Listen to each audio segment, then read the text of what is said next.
लाडकी बहीण योजनेवरून एकनाथ शिंदे यांनी विरोधकांना टोला लगावलाय। बहीण लाडकी विरोधकांच्या मनात भरली धडकी असं शिंदे म्हणाले। मुख्यमंत्री शिंदे यांनी विरोधी पक्षांना टोला लगावलेला आहे, तर सख्खी बहीण नाही पण आता कोट्यावधी बहिणी मिळाल्या असं एकनाथ शिंदे यांनी म्हटलेलं आहे। तर मतांची झाली कडकी, त्यामुळे बहीण झाली लाडकी अशी टीका केली जात होती। त्याच्यावरून आता मुख्यमंत्री शिंदे यांनी विरोधकांना टोला लगावलाय।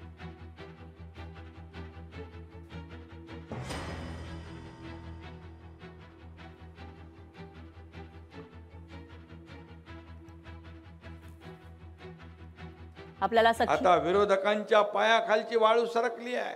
म्हणतात हे फक्त निवडणुकीसाठी घोषणा आहे, चुनावी जुमला आहे, कारण त्यांच्या पायाखालची वाळू सरकली आहे। बहीण लाडकी आणि भरली धडकी असं त्यांचं झालेलं आहे। आणि म्हणून तुम्हाला मी सांगतो, तुमचा हा भाऊ तुम्हाला शब्द देतो की राखी पौर्णिमेच्या 2 दिवस अगोदर तुमच्या खात्यात 2 हप्ते जाणार। मी आपल्याला एवढंच सांगतो, मला एक सख्खी बहीण आहे, परंतु आता माझ्या या राज्यातल्या लाखो करोडो बहिणी माझ्या सख्ख्या बहिणी आहेत। तुम्ही सर्व माझा परिवार आहे, हा महाराष्ट्र आमचा परिवार आहे। लोकशाही मराठी ऐका, पहा, जागरूक रहा।